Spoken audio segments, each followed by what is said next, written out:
10 পারা হিফজ 10 পারার প্রতিযোগিতা ছিল। প্রথম স্থান অধিকার করেছে শেখ মাহবুব বিন শেখ বশির, দারুল উলুম ভগবানপুর, মাদ্রাসা দারুল উলুম ভগবানপুর। মুসাহিম নম্বর 24, প্রাপ্ত নম্বর 91। দ্বিতীয় স্থান অধিকার করেছে শেখ রকিবুল ইসলাম বিন মৌলানা আলমগীর, জামিয়া ইসলামিয়া মাজাহিরুল উলুম কানাকপুর। মুসাহিম নম্বর 2, প্রাপ্ত নম্বর 81। 3 নম্বর স্থান অধিকার করেছে আমিরুল ইসলাম বিন মুফিদুল ইসলাম, মাদ্রাসা আইনুল উলুম নরঘাট। 30 নম্বর মুসাহিম, প্রাপ্ত নম্বর 75। চতুর্থ নম্বর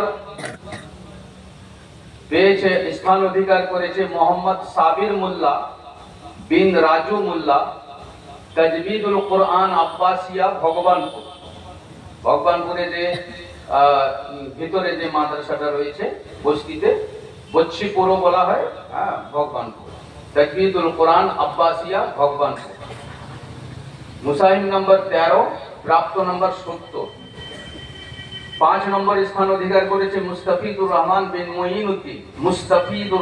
বিন মুঈনুদ্দিন, মাদ্রাসা দারুস সুন্নাহ সালুকখালী, হলদিয়া সালুকখালী। মুসাহিম নম্বর 8, প্রাপ্ত নম্বর 70। এখানে একটু বলতে হবে কথা, না হলে আপনাদের হেজিটেশন রয়ে যাবে যে 70 তো একই হয়ে গেল। আমাদের কমিটির সিদ্ধান্ত যে যদি নাম্বার টকরাও হয় তাহলে তাদের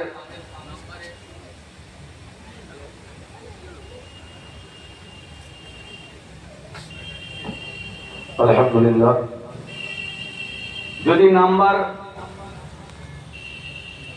টকরিয়ে যায়, টকরাও হয় নাম্বারে, তাহলে লটারি হবে। ওই একই নাম্বারে ফার্স্ট সেকেন্ড হবে, আবার থার্ড ফোর্থ বা ফোর্থ ফিফথ এইভাবে। অতএব এখানে 4 নম্বরে নাম্বার টকরিয়ে গেছে, লটারিতে 4 নম্বরে হয়েছে মোহাম্মদ সাবির মোল্লা আর 5 নম্বরে মুস্তাফিদুর রহমান, কিন্তু দুজনেরই নাম্বার সমান।